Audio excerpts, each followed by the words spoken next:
to take a COVID-19 test on site. Let's go straight now to the CBC's Sanjay Maru. He's outside Windsor's other land crossing, the Detroit-Windsor Tunnel. Sanjay, what are you hearing about how on-site testing is going so far? Well, Katerina, it's been rather slow goings here at the tunnel. I reached out to officials from this specific land crossing, and they tell me as of earlier this afternoon, they've seen just one car pass through its on-site testing facility.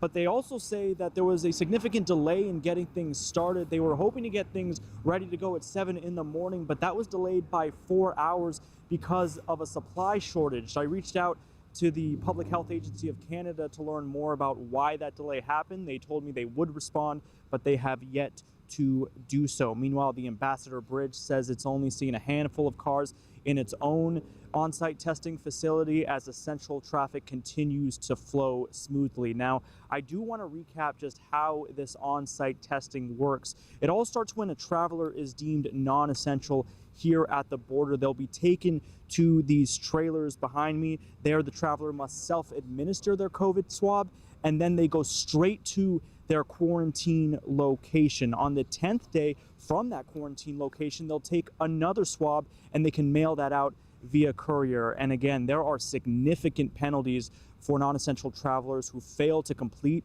these day 1 and day 10 tests. We're talking fines of $750,000, even jail time.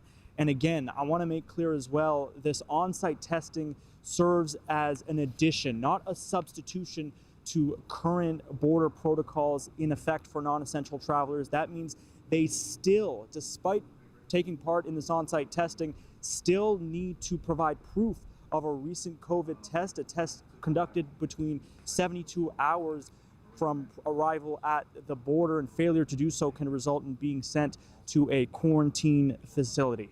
Katerina. Thanks for this, Sanjay. The CBC's Sanjay Maru reporting live from the tunnel. Windsor, Essex has 19 new cases of COVID-19, and another person has died, a 70-year-old man living in the community. About 6,200 people have gotten their first dose of the COVID shot so far. About 11,500 have received both doses. The health unit says it is considering allowing seniors who are getting their vaccination to bring a spouse along to get their shot as well, if they're also eligible, but they can't commit to a timeline just yet, and appointments are assigned randomly. Windsor Essex Pharmacies will soon offer COVID-19 vaccines. A provincial pilot project by the Ontario Pharmacists Association will allow some to administer the AstraZeneca doses to the community. We are working closely with the Essex County Pharmacists Association, and we have done a lot of engagement with them, and their willingness, they already are responding to some of our survey. The target age group is likely those between the ages of 60 and 64, as the National Advisory Committee on Immunizations isn't recommending the vaccine for those 65 and older because there isn't enough trial data to determine how effective it is on that cohort. Those vaccines are expected here by next week. This COVID year, the Ontario pharmacists are giving over 1 million injections a year for the flu vaccine. So this is just a natural extension of that. So, right now the health unit locally is doing a great job and the best they can, but they're limited on the amount of people. So if, presently there's over 100 stores in Essex County that give flu shots, theoretically all of them would be eligible for COVID shots. So even if you're looking at, with 100 stores, even 10 people a day in each store, you're looking at 1,000 people that we could potentially inject on a daily basis. It's still unknown how many pharmacies will be allowed to give the shots, but the OPA says they're aiming to distribute vaccines across 380 stores in total. The plan to eventually allow them to deliver doses is part of the health unit's overall vaccine rollout strategy. Some people in Windsor with disabilities say they're in the dark about when it will be their turn to get a COVID-19 shot. They still don't know if they qualify to be prioritized based on their conditions. As CBC's Mernali Unchun reports, it's a different story across the border. For people with disabilities, they're in a higher risk group.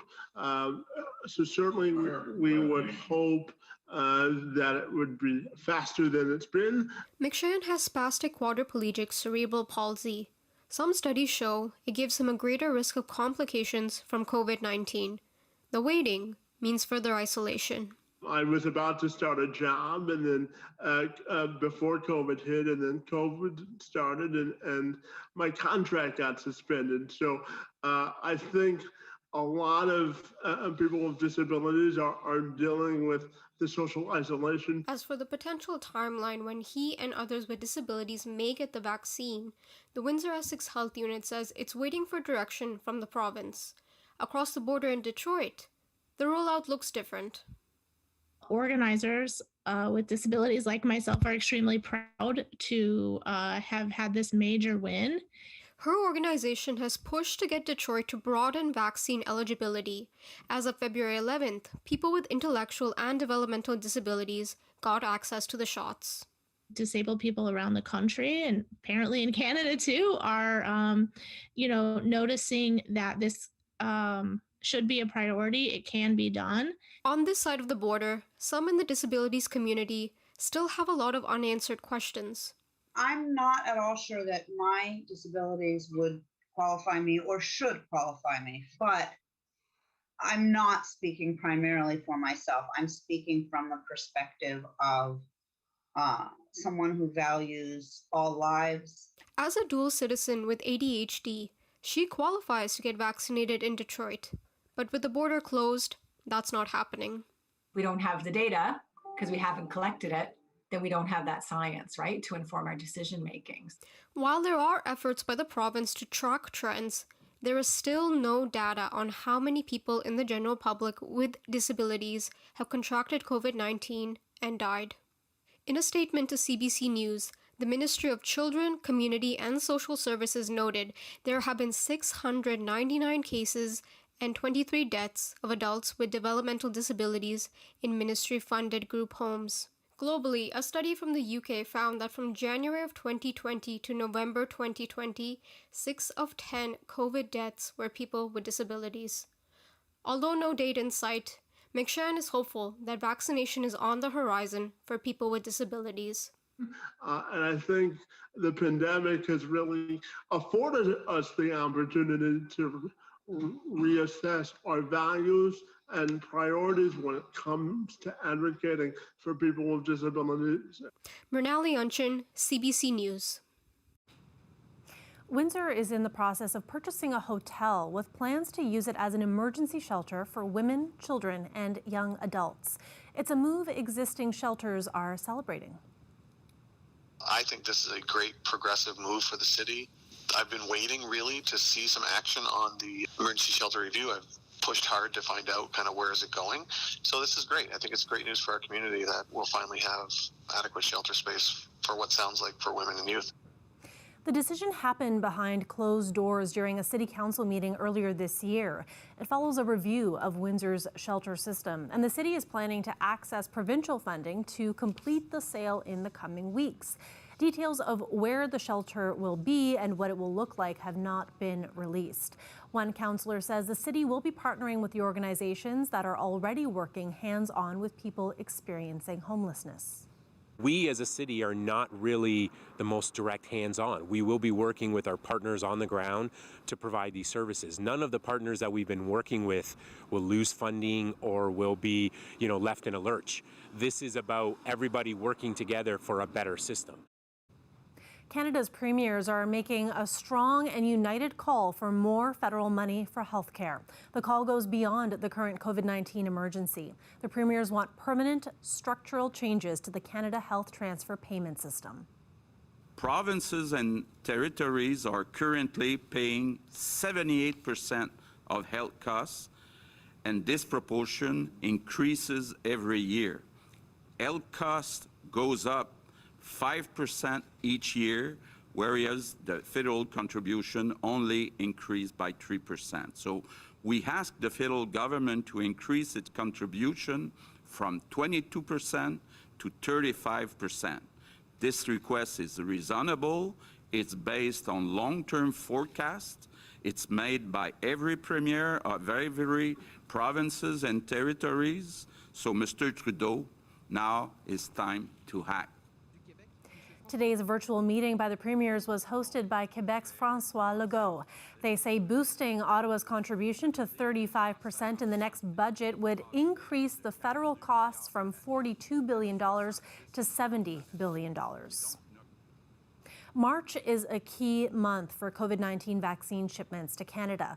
Close to 2 million doses are arriving from Pfizer-BioNTech alone. And with Canada's National Advisory Committee on Immunization saying the maximum time between first and second doses of all vaccines should increase to 4 months, that will boost the number of Canadians getting the shot. And this is a recommendation that the province of Ontario is welcoming. It has one expert feeling optimistic about the months ahead. I really do think that as 2021 continues to go on, we're going to see getting back to a normal life. Summer's going to look a lot better than it did last year for sure. More freedom of different events and different types of activities. Maybe not concerts just yet, but we're about to get there. Health Canada has also authorized a change in how the Pfizer vaccine is handled in Canada. It can now be stored and transported in a standard freezer for up to 2 weeks. The previous requirement was that it be stored in ultra cold conditions for at least minus 60 degrees Celsius. Canada has 3 vaccines approved right now, and today there was a bit of a timeline for a decision on a 4th, the one from Johnson & Johnson. The review of the Johnson & Johnson submission is going very well. It's progressing, and we're expecting to have that completed and a decision in the next few days, I would say within the next 7 days or so. It needs only 1 dose. The United States approved it last weekend. A global trial found it was 66% effective at staving off moderate to severe illness and 85% effective at preventing the most serious effects of the coronavirus. Canada has ordered 10 million doses of the Johnson & Johnson vaccine, with an option for nearly 30 million more. The Anti-Black Racism Task Force at the University of Windsor was first set up in the fall, a response by the school to address situations of racial injustice that have come up on campus. But some have been critical of the initiative. We checked in with one of the co-chairs of the task force to see how things are going. Our goal is to create a safe environment for all students at the University of Windsor, a non-oppressive environment for all students at the University of Windsor. So with that, we have to figure out what they have done, how we can change it, what rules need to maybe enforced, what needs to take place in order for that to happen. The university in the past has not acted appropriately in terms of dealing with its Black population. So it makes sense why people are hesitant, thinking that we're just these robots being placed to do the university's work. I would rather be a part of said change. That way I know I actually did something instead of complaining. One thing I'm learning is certain things I didn't have the language for. So at the time I wouldn't have atoned it to being anti-Black, whereas now I can see that it was anti-Blackness that I was experiencing. Moving forward, I would like to help the university get to know some of the languages and behaviors that are associated with anti-Black racism to ensure that they don't intentionally act upon it. Windsor City Council will decide on Monday whether to impose a licensing fee on landlords who rent out houses to tenants long-term.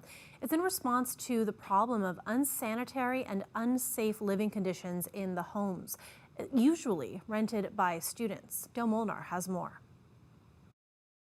These are some of the living conditions city inspectors have found at residential rental houses over recent years. Many of these are rented to students. The city has found that students tend not to complain, so Councillor Fabio Costante wants the city to enact a licensing regime that would allow regular inspections. He wants to see a 2-year pilot project in Wards 1 and 2 to help with the students who go to the college and the university. But at the end of the day, this whole policy is designed for tenant safety. What kind of standard of living do we want to accept in our community? Do we want to accept substandard illegal dwelling units to exist? A student and former student we talked to agree something needs to be done. I moved to this house with 11 bedrooms once, previously to this property I'm renting now. And there was like a terrible condition. Like there was a person who was practically trashing the place. Some landlords try to shove in like more people in one house, like one house with only like one kitchen and 9 bedrooms. It looks like it's just a way of them getting their profit and not caring for the residents. But landlord Boris Sozansky says licensing will only create more red tape for the good landlords, and the bad ones will operate underground.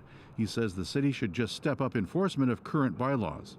The cost recovery model that they're proposing of $1.5 million being recovered from the licensing fee is going to be outrageous. It's going to be a massive hit on the landlords who do follow the rules of law and actually join up with the program. And the ones who don't won't have to pay. So it's going to put the burden on the honest and responsible landlords. An exact fee structure still has to be worked out, but Costante says licensing is just the cost of doing business. Any business that operates, they have to subscribe to a license. They have to be licensed, and they're subject to a yearly inspection, whether it's the health unit, if you're a restaurant, and or any other type of retailer, they're subject to some form of an inspection. Costante says the landlords should welcome the licensing to protect their property values by weeding out the bad actors. City Council will have 3 other options to consider, including a citywide licensing bylaw and keeping the status quo. Dale Molnar, CBC News, Windsor. Ongoing restoration work at Windsor's Assumption Church has reached a new milestone. There have been a series of much-needed repairs over the past few years at the West End Church. The latest round was to the interior walls, focusing on plaster work and the repainting of ornate details. It's been really gratifying to see how important this is to the entire community. And it's been unfortunate, it's been very difficult to keep things moving during this period of the pandemic. It's been a full year now, but we've been able to continue working because we were deemed as an essential service. We had to do all the plaster repairs, and once that was done, then we're able to repaint everything. Repainted by hand. Very meticulous work involving 18 different colors that were identified by the architects, and those kind of features have just really enhanced the beautiful architecture and helped to draw attention to the ceilings and to the windows, recognizing the heritage of this building is the prime importance. And everything that we've done, we've had the concurrence from both the City of Windsor Heritage Planner and the province's Ontario Heritage Trust. So they're approving everything that we're doing. Any of the changes that we've made, and we've made a couple, have been done with their support. It has guaranteed that the church will be able to be here to celebrate its tricentennial in 2028, which will be the 300th anniversary of the establishment of Assumption. We're hoping now with the churches hopefully reopening and with people becoming more confident about the future, that they will recognize that the work we're doing here is really a symbol of confidence and hope in the future. I hate to think of what it would mean to the city if we were not able to complete this project. It would be a pretty damning statement about how the city values its heritage. Really neat to see inside there. There's a live look at the riverfront in Detroit across the river. We've had a mix of sun and clouds today with a chance of flurries tonight, but there's lots of sunshine in the days ahead. Colette Kennedy will join us right after the break with your full weather forecast.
Colette Kennedy joins us now for weather. Colette, I feel like we've been really spoiled out here the last couple of days.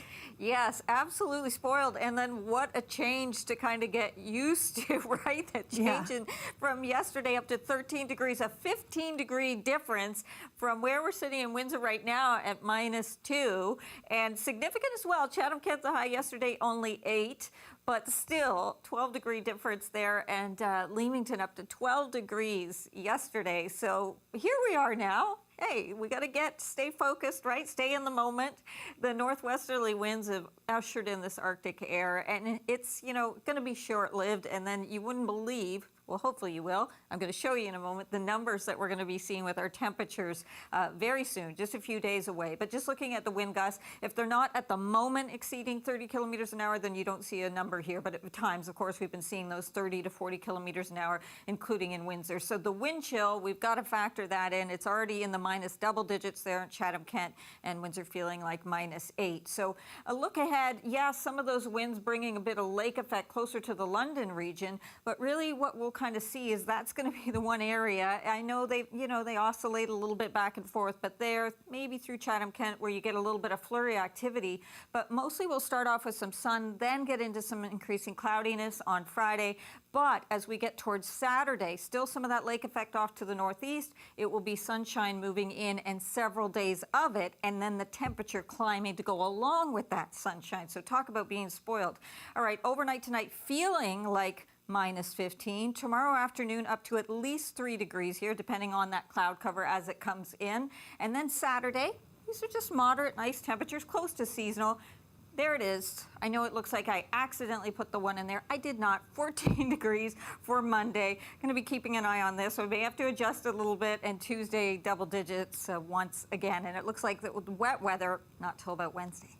Right. Oh, I love seeing those double digits. Yeah, I do too. Thanks, Colette. You're welcome. When we come back, we'll bring you the latest on SpaceX and how the latest rocket prototype went awry. Stay with us.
Welcome back. Elon Musk's Starship hopes that one day it will take people to the moon and Mars.